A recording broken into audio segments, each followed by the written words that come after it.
So, on today's episode, I'm going to be taking you through a tier ranking of the commanders from Commander Legends, Battle for Baldur's Gate, and the Battle for Baldur's Gate Precons, and that is quite the mouthful. Now, really quick, just to tackle this head on. The total number of commanders from the set and the Precons is nearly 70 commanders. On top of that, 32 of those commanders each have choose a background, which again is a brand new mechanic that's somewhat like partner, and each of those commanders can pick from one of 30 backgrounds. And obviously, delving into those commanders and their optimal background choices makes things incredibly complex. So to try to simplify things and make them more digestible, both for you and for myself, I am splitting off the background commanders into a separate episode where I talk about, well, those commanders and their optimal backgrounds. So those background commanders will not be included in these tier rankings, and yes, I know, Jaheira, pretty much no matter what background you choose for her, would be way up in those tiers, and we'll talk about her on that other episode, okay? Regardless, again, that still leaves us with like 37 commanders to go through on this episode, and yeah, every single one of those commanders is going to be assigned a tier ranking from D, which is the worst tier, and then we move to C, B, A, and of course the S tier, which is the best tier. That tier is of course reserved for only the most powerful commanders of the set and the Precons. Now a quick note, obviously these tier rankings are completely subjective. You might disagree with where a commander is placed, and that's completely fine. Your picks might differ from mine, and that's okay. Also, keep in mind that these tier rankings are done in the vacuum of Commander Legends, Battle for Baldur's Gate, and the Precons. So, with that being said, essentially, this is how the commanders stack up in comparison to each other, not in comparison to, commanders outside of this set. So, for example, an S tier commander from this set might not be equal to one from, say, Streets of New Capenna. Also, the commanders from each tier are going to be listed off in no particular order. So the first commander that I bring up within a tier is not necessarily any more powerful or less powerful than the last one that I bring up in that tier. And finally, make sure you blame Eddie in the comments below because Eddie helped me out with these tier rankings, and yeah, it's always Eddie's fault if I make any mistakes on this episode or if you don't agree with these tier rankings. So yeah, hashtag blame Eddie right now, and with all that said, let's jump into it.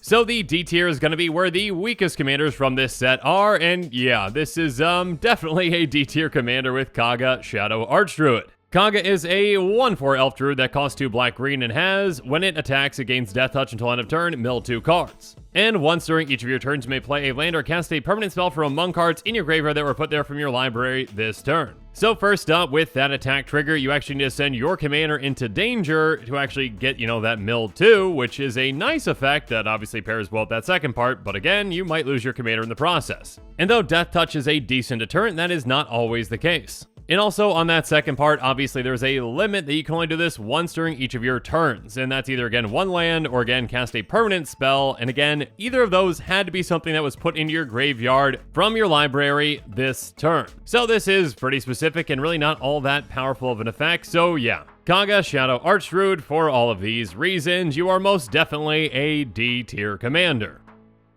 Next up, though, we've got Rilsa Rael Kingpin, and I need to mention this right now, and I probably should have mentioned this earlier. My apologies if I mispronounce any names. With 37 commanders to tackle in a D&D set, yeah, it's probably going to happen. Regardless, Rilsa is a 2/5 human rogue with Death Touch that costs 3 blue-black. When it enters the battlefield, you take the initiative, and whenever you attack, target attacking creature gains Death Touch until end of turn. If you completed a dungeon, that creature also gets +5/+0 and gains First Strike and Menace until end of turn. This commander just costs quite a bit for what it is, a 2/5 Death Toucher that, yes, does bring initiative into the game, which can definitely help you out. That being said, to essentially get that second part, you're probably going to have to build in a decent amount of ways to, go through dungeons and to keep getting initiative back.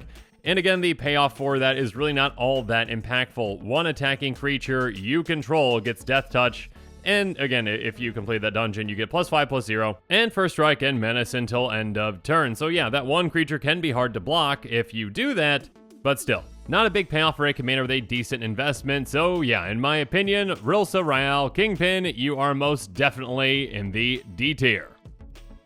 But joining you in the D tier is the adorable Glunch the Bestower. Glunch is a 0/5 flying jellyfish that costs 1 green and a white. It says at the beginning of your end step, choose a player. They put 2+1 counters on a creature they control. Choose a second player to draw a card, then choose a third player to create 2 treasure tokens. So this commander can definitely just be a group hug style commander that is dishing out a ton of benefits to essentially, 3 of 4 players. The advantage is it does give are not bad, and typically you're probably going to pick the treasure tokens or the card draw for yourself, and you're going to make deals for the other 2.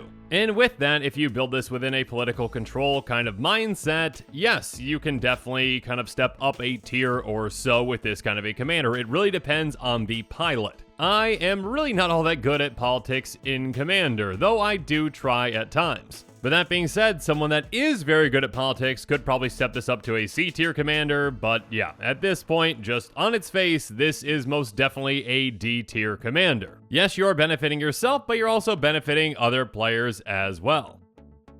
Speaking of which, to round out the D tier, we also have the Council of 4. The Council of 4 is a 0/8 human noble for 3 white blue. It says whenever a player draws their second card during their turn, you draw a card. Whenever a player casts their second spell during their turn, you create a 2/2 white knight creature token. So in a somewhat similar way to Glunch, this is a commander that does benefit you when you benefit other players. With some Howling Mine type effects, you can ensure that everyone is drawing an extra card on their turn, therefore you get to draw a bunch of extra cards as well. That being said, obviously you are benefiting everyone again when you do so. On top of that, 5 mana is a decent amount for this commander, and again with that limitation of it just being a trigger that happens only on that player's turn for each of those, that is a lot more limiting on the benefits that you can get from this commander. So for all those reasons, the Council of 4, you are rounding out the D tier.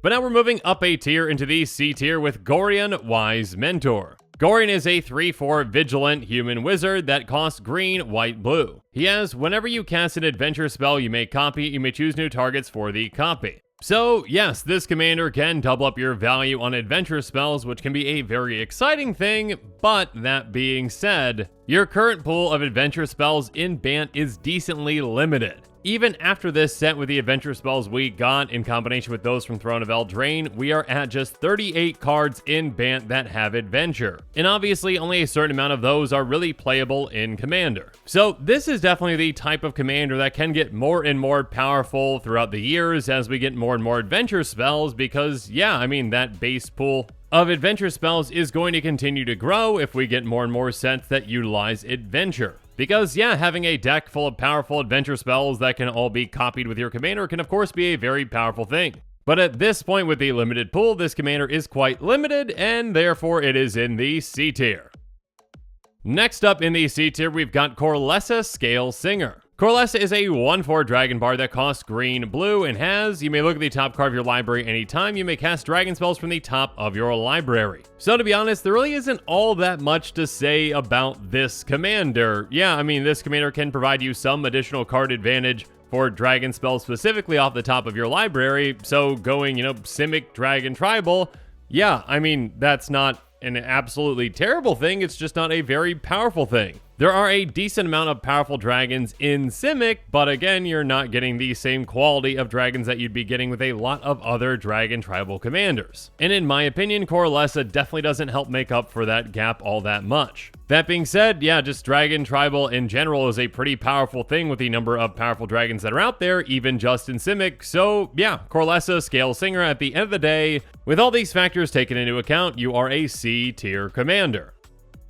And speaking of dragon commanders, that is, well, kind of a combination of our previous 2 commanders in a way, let's talk about Lozen, Dragon's Legacy. It's a 4/2 dragon shaman with flying that costs 3 blue, red, and has whenever you cast an adventure spell or dragon spell, Lozen Dragon's Legacy deals damage equal to that spell's mana value to any target that isn't a commander. So again, with very similar reasoning from Corlessa, yeah, we've got a 2-color Dragon Tribal commander, which just itself, again, Dragon Tribal with 2 colors, is still going to be decently powerful. Dragon is a well-supported tribe, and sure, throw some adventure spells in there as well, but you're probably going to focus mostly on the dragon piece. That being said, yeah, hamstringing this commander by not allowing it to target commanders for whatever reason is an interesting choice, let's just say that, but also, It definitely didn't help this commander, and to be honest, this commander never really crossed my mind for anything higher than this tier, so Lozen Dragon's Legacy, have fun in the C tier. Next up, we've got Commander Liara Porter, a 5/3 human soldier that costs 3 red/white. She has, whenever you attack, spells you cast from exile this turn cost X less to cast, where X is the number of players being attacked. Exile the top X cards of your library. Until end of turn, you may cast spells from among those exiled cards. So there are a couple of factors that kept this commander from jumping to a higher tier. Number 1, to get the greatest benefit from this commander, you need to consistently be able to attack all 3 of your opponents, and obviously the longer the game goes and the less players that are in the game, the less benefit you can get from this commander. Secondly, yes, this does benefit you with other impulse draw cards, and you can definitely lean into that, but its trigger itself is just an until the end of turn you may cast spells from those exiled cards. So it's an urgent type of temporary card advantage. You either use those cards right away or you are losing them. So a couple of things on this commander could have been changed to bump this commander up a tier, but alas, this is what it is. So Commander Liara Porter, you are solidly in the C tier. Next up, we've got Nira Wild Mage. Nira Wild Mage is a 2/7 human elf shaman that costs 4 blue and a red. She has, whenever you cast a spell, you may put it on the bottom of its owner's library. If you do, reveal cards to the top of your library to reveal a non-land card. You may cast that card without paying its mana cost, then put the rest of them on your library in a random order. This ability triggers only once each turn. So this commander can have a lot of potential and can have some really swingy plays, but it does require a good amount of setup to actually be pretty consistent. If you aren't set up, of course, there's going to be times where you do hit something massive, but there's also going to be times when you basically completely whiff. Also, at 6 mana, this commander is pretty expensive, and yeah, if it costs less mana, it would probably have been bumped up a tier or so. Regardless, that's not the case, so Nira Wild Mage, though you can do some pretty crazy things, you can also definitely whiff, and because of that, well, you are in the C tier. Moving on, next up we've got OG the Exquisite Blade. OG is a 2/3 human monk that costs 2 white and a blue, and it has, when it enters the battlefield, you gain 2 life and scry 2. They also have, whenever you cast your second spell each turn, exile up to 1 target creature you control, then return to the battlefield under its owner's control. So OG's ETB is not a bad one, but it's not all that impactful. Gain 2 life, you can either take it or leave it really, and scry 2. That is some nice card selection, but again, in combination with that second aspect of this commander, you are most likely going to want to target something else that has a better ETB. Now, of course, once you're set up properly with those creatures that have more powerful ETBs, sure, you can generate a lot of value, but again, this is only counting the second spell doing that. At the end of the day, there are just more powerful commanders out there, especially in this set, so OG, you are most definitely a C tier commander. Next up in the C tier, we also have Tasha the Witch Queen. Tasha is a planeswalker that starts off at 4 starting loyalty and costs 3 blue-black. She has, whenever you cast a spell you don't own, create a 3/3 black demon creature token. And +1, draw a card for each opponent, exile up to 1 instant or sorcery card from that player's graveyard and put a page counter on it. And -3, you may cast a spell from 1 cards in exile with page counters on them without paying its mana cost. This commander is heavily dependent on your opponents having powerful instants and sorceries. Sure, if you are playing against a Joda Massive Spells deck, yes, this commander can definitely bump up a tier. But against your standard deck, your instants and sorcery selections are not going to be anywhere near as powerful as those that you would find in a Joda Big Spells deck. Also, -3 is quite a heavy cost, and it's going to take a while to keep building up enough loyalty counters to keep doing this. On top of that, of course, the other payoff of this commander is getting a 3/3 for casting a spell you don't own, which is really not all that powerful of a thing. A 3/3 in commander is really no big deal most of the time. So with all that, again, Tasha, unless you are going up against, say, a Joda Big Spells deck, you are a C tier commander. Up next, we've got Faldorn Dread Wolf Herald. She's a 3/3 human druid that costs 1 red-green and has, whenever you cast a spell from exile or a land enters the battlefield under your control from exile, create a 2/2 green wolf creature token. And by paying 1, you can tap and discard a card to exile the top card of your library. You may play it this turn. So obviously, the activated ability pairs with the trigger. That being said, It's more like card selection than it is card advantage because you are having to get rid of a card to actually get access to the top card of your library, and again, that's just temporary access. You're essentially turning a card in your hand into impulse draw, and there are definitely going to be times when you actually can't utilize that card. Now, obviously with that trigger, you can definitely benefit from other impulse draw effects, but that being said, the payoff is going to be a 2/2 green wolf creature token for each of those triggers, which isn't all that massive, obviously. So because of these factors, Faldorn, Dread, Wolf, Herald, you have found yourself in the C tier. However, joining Faldorn is another one of the face commanders from the Precons with Nalia de Arnis. And I'm sure I butchered that name now, my apologies. Anyways, a 3/3 human rogue that costs 1 white-black. As you may look at the top card of your library anytime you may cast Cleric, Rogue, Warrior, and Wizard spells from the top of your library. At the beginning of combat on your turn, if you have a full party, put a +1 counter on each creature you control, and those creatures gain Death Touch until end of turn. So this one is somewhat reminiscent to our Dragon Bard, though again, Dragon is definitely a more fleshed out tribe than, well, I guess party tribe, whatever you want to call it, with clerics, rogues, warriors, and wizards. That being said, yeah, there are definitely powerful creatures out there with those creature types, but you still only have access to those in Orzhov, and just as an example, yeah, the most powerful wizards out there are probably going to be in blue. Also, that payoff for getting a full party is nice, but it's definitely not going to push this commander over the edge to be a B tier commander, so in my opinion, Nalia, you are solidly in the C tier.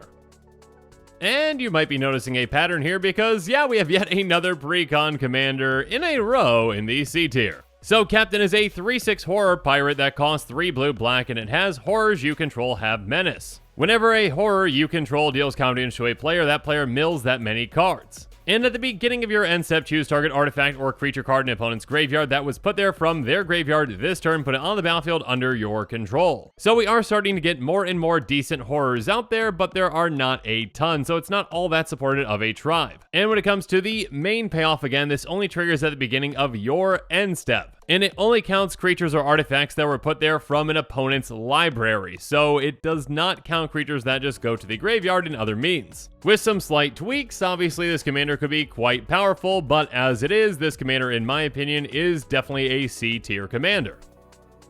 Moving on though, we've got Minsk and Boo Timeless Heroes. A planeswalker that has 3 starting loyalty and costs 2 red-green. When it enters the battlefield and at the beginning of your upkeep, you may create Boo, a legendary 1/1 red hamster creature token with trample and haste. Its +1 is put 3/+1 counters on up to 1 target creature with trample or haste, and its -2 is sacrifice a creature. When you do, Minsk and Boo Timeless Heroes deals X damage to any target where X is that creature's power. If the sacrificed creature was a hamster, draw X cards. So yes, if you're able to keep getting Boo out and getting more power on Boo and then chucking Boo at opponents to, deal out a lot of damage and draw a bunch of cards, yes, this can be an effective commander. That being said, obviously with that +1, it is going to take time to keep ticking up, and it does take time to keep building up Boo. And again, if you weren't hamster reliant for card draw, there'd be a different story with this commander, but alas, it is what it is, so this commander is solidly in the C tier.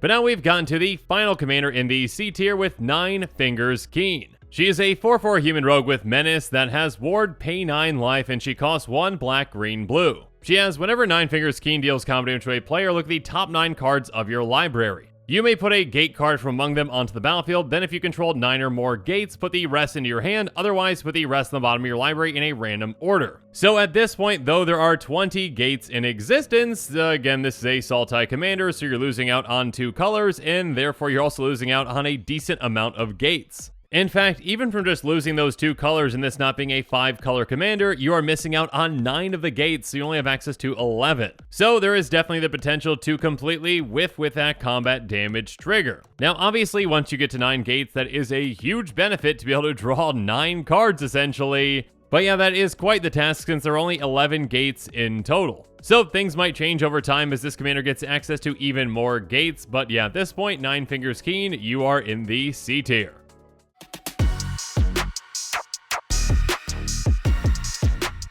But now let's move on to the B tier with Kadira, Caller of the Small. Kadira is a 3/3 Orc Ranger with trample that costs 1 green-white. She has, whenever she deals combat to a player, for each token you control, create a 1/1 white rabbit creature token. If you can consistently get your commander through with this trigger, and you can get set up with just some tokens to start, yes, you can definitely flood the board. And you can flood the board in absolutely no time if you've got double strike on your commander as well. That being said, obviously, though trample is a way to get damage through, with this being a 3/3, you either need a way to pump this commander, or again, another way to get your commander through to ensure that you can get that trigger. This commander can definitely get out of hand when the ball gets rolling, but at the end of the day, in comparison to all the commanders in this set, it is solidly in the middle, in the B tier. Even though those rabbits are absolutely adorable, and I cannot wait to draw a creature token of one of them.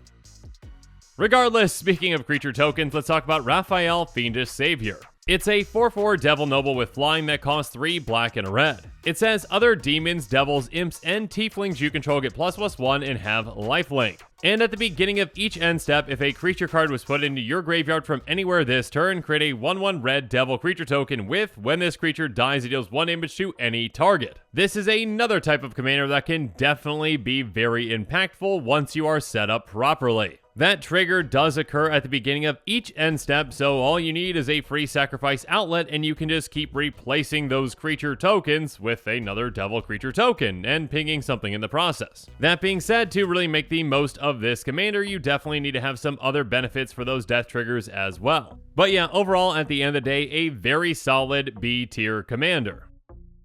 Moving on, we've got Dynaheir, Invoker Adept. She's a 4/4 human wizard with haste that costs 1 blue, red, white. She has may activate abilities of other creatures you control as though those creatures had haste, and tap when you next activate an ability this turn by spending 4 or more mana to activate it. Copy that ability. You may choose new targets for the copy. So this commander, of course, is going to be very impactful with massive abilities, and because of that, it's going to be quite mana hungry. To truly get the most of this commander, you need to be able to set yourself up and ramp a ton so that you can get the most out of your activations. So the potential for this commander is high, but also again, it is going to take some time to get things going. That being said, you can utilize the mana dorks that you have access to in Jeskai effectively with this commander since you can tap them right away for mana, but again, there is a risk to that in that your mana is now dependent upon, a wrath not occurring. So with all this in mind, Dynaheir, Invoker Adept, you are a B tier commander.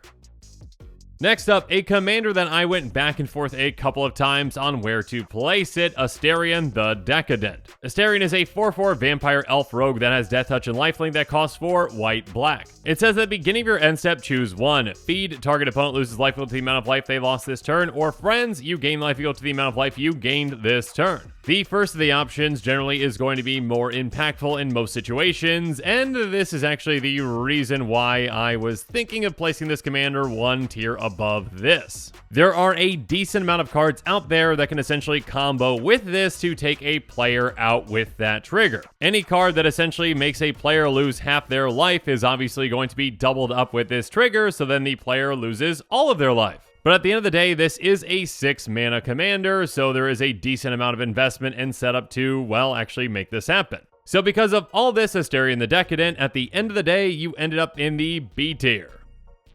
Moving on, we've got Baba Lysaga Night Witch, a 3/3 human warlock for 1 black green that has tap sacrifice up to 3 permanents. If there were 3 or more card types among the sacrifice permanents, each opponent loses 3 life, you gain 3 life, and draw 3 cards. So this commander is very interesting and yeah, can provide you a ton of card advantage if you are able to, meet that requirement. Now, obviously, there are certain permanents that actually want to be sacrificed, and there are certain permanents that have more than 1 permanent type. And of course, there are certain ways to give permanents even more permanent types, like with Liquid Metal Torque or Liquid Metal Coating. So yes, it does require some setup to start generating a lot of value with this commander, but once you are set up, you can make your opponents lose a decent amount of life, and more importantly, draw a ton of cards with this. So yeah, overall, just a very solid, value-driven B tier commander. Next up, we've got Raga Draga Gorguts Boss, a 4/4 human boar that costs 2 red-green that says, each creature you control a mana ability gets +2/+2. Whenever a creature you control a mana ability attacks, untap it. And whenever you cast a spell, if at least 7 mana was spent to cast it, untap target creature gets +7/+7 and gains trample until end of turn. So this is a mana dork commander that can definitely benefit them quite a bit. A +2/+2 Anthem on just a 4 mana commander can make a big impact. And actually, with that attack trigger, you can give your mana dorks a pseudo form of vigilance so you can keep swinging out and being aggressive and also utilizing their mana. And you can actually take even more advantage of that with something like vigilance. And of course, on top of that, if you do have some big spells in this deck, you can utilize those spells to untap creatures and again, utilize them for even more mana while also giving them again +7/+7 and trample to help them hit very hard. Now, Mana Dork Tribal is not going to be the most powerful thing in the world, but again, with this commander, it is a very solid build. So, Raga Draga, at the end of the day, you are a B tier commander. And joining you in the B tier is Thrakus the Butcher. Thrakus is a 3/4 dragon peasant with trample that costs 3 red-green, and it has, whenever it attacks, double the power of each dragon you control until end of turn. There are quite a few large, powerful dragons out there, especially in these colors, and yeah, by giving them essentially double power, you can hit for a ton. Not to mention, obviously this commander can heavily benefit from additional combat spells and creatures that can help you get additional combats as well, so yeah. By swinging and then swinging again with initial combat, you get that trigger twice, essentially quadrupling the power of your dragons, which is pretty absurd, and yeah, you can definitely take a lot of players out with that. So this commander does require some setup, but can definitely have some very powerful plays, and again, dragon is definitely a tribe that is very, very well supported. So at the end of the day, with all those factors, Thrakus the Butcher, you are in the B tier. Moving on, we've got Jan Jansen Chaos Crafter, a 3/3 Gnome Artificer with haste that costs red, white, black. He has tap, sacrifice an artifact creature, create 2 treasure tokens, and tap, sacrifice a non-creature artifact, create 2 1/1 colorless construct artifact creature tokens. Now this commander definitely has the potential to go infinite and combo off for infinite treasures, infinite constructs, and yeah, there are plenty of ways to win from there. That being said, at a base level, this is a very solid value-centric commander. And it's one that can definitely utilize artifacts or artifact creatures that actually want to hit your graveyard. And of course, there are plenty of untap effects in these colors, so you can utilize those abilities multiple times in a turn for a lot of value. So yeah, this value-centric commander with the potential to combo is solidly a B-tier commander. Moving on, speaking of value, we've got Duke Older Ravenguard. Duke Older is a 5/5 human noble soldier that costs 4 red, white. He has at the beginning of combat on your turn, another target creature you control gains haste and myriad until end of turn. And basically myriad means that whenever it attacks for each opponent other than the defending player, you can create a token that's a copy of that creature that's tapped and attacking that player or a planeswalker they control, exile the tokens at end of combat. So essentially in a 4-player format like Commander, as long as all 4 players are still at the table, well, you can get 2 extra copies of a creature on attack. So of course you can heavily utilize and make the most out of very powerful ETBs. And certain LTBs as well, or should I say basically any kind of a death trigger as long as you have a sacrifice outlet where you can sacrifice those tokens because again they exile. So this commander does require some setup, but yeah, with the right creature pairing, giving it haste and myriad, you can have some massive plays. So with all this taken into account, Duke Older Ravenguard, you are in the B tier. Moving on, we've got a Planeswalker commander with Elminster. He starts off at 5-star in loyalty and says, whenever you scry the next instant or sorcery spell you cast this turn costs X less to cast for X the number of cards looked at while scrying this way. His +2 is draw a card, then scry 2, and then his -3 is exile the top card of your library, create a number of 1/1 blue fairy dragon creature tokens with flying equal to that card's mana value. So if you lean heavily into scry with this commander, you can save a lot of mana on instant and sorcery spells. Of course, on top of that, obviously, Elminster himself can actually help you scry while also giving you some card advantage on top of that card selection. And of course, with that other ability, if you can set the top of your library with something absolutely massive, you can turn it into a ton of dragons with flying. Now, they might just be 1/1s, but you can get a massive number of them. There are plenty of high converted mana cost spells out there. I mean, just think about, Draco or something like that. 16 1/1 flyers. Yeah, you can take over the game pretty quickly with that. So once you're set up properly, you can definitely do some very powerful things with this commander. In Elminster, you are solidly a B tier commander. Moving on, we have Bane, Lord of Darkness, a 5/2 god that costs 1 white, blue, black. It has as long as your life total is less than or equal to your starting life total, Bane Lord of Darkness has Indestructible. And whenever another non-token creature you control dies, target opponent may have you draw a card. If they don't, you may put a creature card with equal or lesser toughness from your hand onto the battlefield. So once your life total is at 20 or less, this commander can be hard to deal with, and so can the other gods, and we'll get to those here in a bit. But yeah, partial indestructibility is definitely not a bad thing on a commander. Now with that triggered ability though, the assumption is essentially that the opponent is most likely going to have you draw a card. But at a base level, drawing a card for every single one of your non-token creatures dying can still be a very powerful thing. And of course, if you can politic and can wheel and deal, or if you can actually take over a player's turn and make their decisions for them, which yes is quite evil and funny, but yeah, that's when you really can make the most out of this commander by being able to cheat creatures in play, and there are some infinite combos that you can utilize with that. But again, when it comes to evaluating this commander, I think realistically, the vast majority of the time, again, you're just going to be drawing cards when creatures die, so that last part really doesn't come into play all that much. At least when it comes into the deciding factors for this commander, so yeah, Bane Lord of Darkness, you are in the B tier. And you are joined with another one of the gods with Bal, Lord of Murder. Bal is a 4/4 god that costs 2 black, red, green. It has that same indestructibility clause as Bane, and on top of that, whenever another non-token creature you control dies, put a +1 counter on target creature and goad it. So in Jund, there are plenty of ways to benefit from sacrificing creatures and to get a ton of creature fodder as well. And once you're set up properly with a sacrifice outlet and that creature fodder, well, you can make it so that your opponents are going to have a very difficult time attacking you with anything that you don't want to be attacked with. And of course, you're going to make your opponents do your dirty work for you by forcing their creatures to, well, get slightly larger and then also to attack your opponents. Again, this is a powerful effect, but definitely not an overpowered effect, and yeah, Bal is a just solid B tier commander.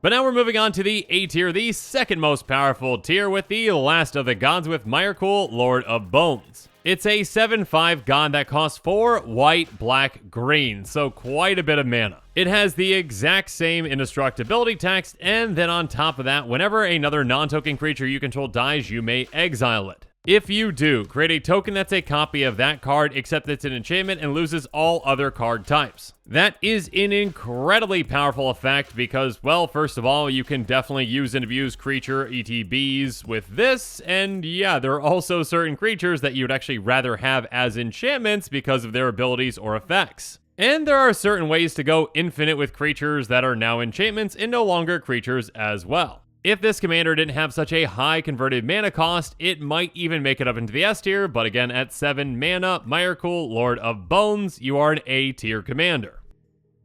And joining you in the A tier is Mazzy, True Sword Paladin, a 3/4 halfling knight for 1 red, green, white. She has whenever an enchanted creature attacks one of your opponents, it gets +2/+0 and gains trample until end of turn. And whenever an aura you control is put into your graveyard from the battlefield, exile it until the end of your next turn, you may cast that card. That first part is nice, but the part that really makes this commander incredible is the amount of card advantage it can give you with that second part. There are certain auras that can be sacrificed, or again, ways to actually have them hit your graveyard for value, and you can just keep doing that again and again and again. While of course gaining a ton of value from Enchantress effects and other effects like them, so yeah, this commander is a value engine that can do some really incredible things. So at the end of the day, with all this in mind, Mazzy, True Sword Paladin, you are an A tier commander.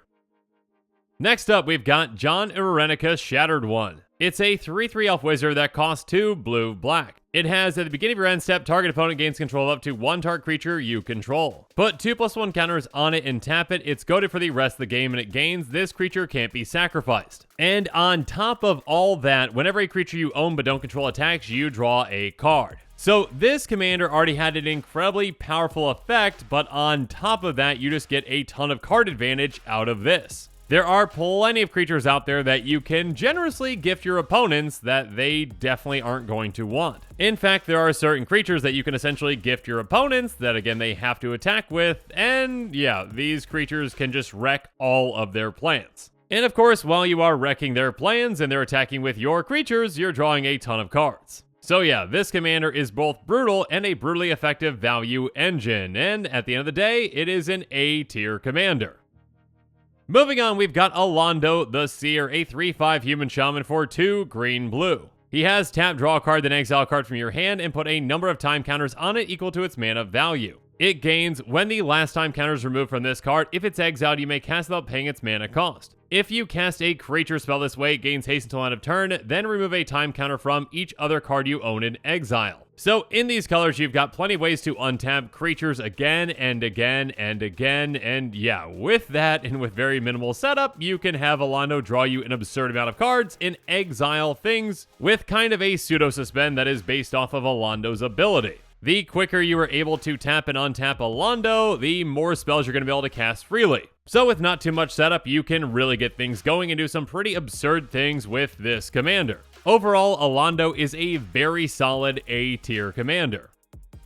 Speaking of which, next up we have an uncommon commander with Minthara Merciless Soul. Minthara is a 2/2 elf cleric that costs 2 white, black, and has Ward X, where X is the number of experience counters you have. At the beginning of your end step, if a permanent you control left the battlefield this turn, you get an experience counter. And creatures you control get ++1 for each experience counter you have. It is very easy to set yourself up so you can ensure that a permanent is going to leave your battlefield on your turn. I mean, simply in Evolving Wilds will do it, but obviously in these colors as well, you got plenty of ways to make tokens and to get rid of them as well. And the more and more experience counters you get, the harder this commander is to deal with, and of course, the more deadly your tokens get. And obviously, keep in mind, experience counters are something that just stick with you, so even if this commander is dealt with, when you get it back out, you are at the exact same spot you were with your creatures being pumped a ton. So you can overwhelm your opponents pretty quickly with a token army. Although this is an uncommon commander, there is nothing uncommon about it, and yeah, it is definitely an A-tier commander.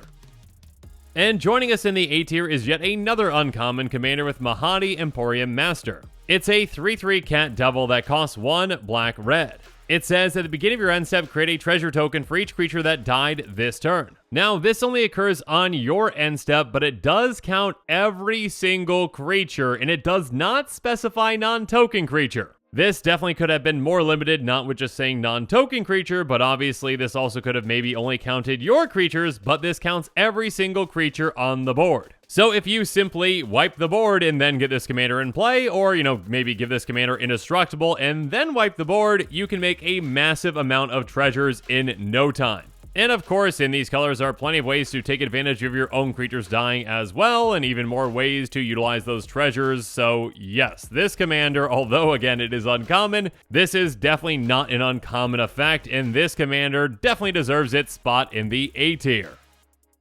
But now to close out the A tier, we've got Furkrog Cunning Instigator. It's a 3/3 dragon with flying and haste that costs 3 blue-red. It says, whenever one or more dragons you control attack an opponent, goad target creature that player controls. And whenever a creature deals combat damage to one of your opponents, if that creature had to attack this combat, you put a +1 counter on Furkrog Cunning Instigator and you draw a card. Again, dragons are a heavily supported tribe. And in these colors, you've got plenty of ways to help get creatures through in combat, either by tapping down creatures or making certain ones unblockable.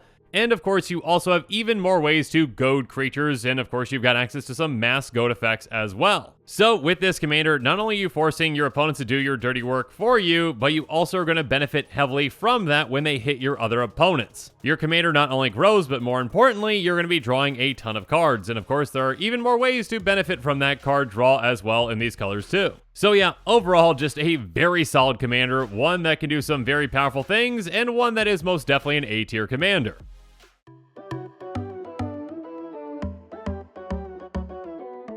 But now let's move on to the S tier with the most powerful commanders from this set, starting with Zevlor. Zevlor is a 4/2 tiefling warrior with haste that costs 1 blue, black, red. He has pay 2 tap when you next cast an instant or sorcery spell that targets a single opponent or a single permanent an opponent controls this turn. For each other opponent, choose that player a permanent they control, copy that spell, and the copy targets the chosen player or permanent. So with this, for any kind of a targeted spell, you get 3 times the value of that spell for just 2 additional mana. Now, that in itself is a very powerful thing. If you need to remove something on the board, just pay 2 extra mana and utilize that removal spell on 2 other things. But of course, there are some incredibly brutal things that you can do with this commander with some targeting spells that, well, are quite deadly when copied. There are spells that might wipe an opponent's board, or might wipe their hand, or even be able to take control of their turn, and now with those spells, you can do that to all of your opponents.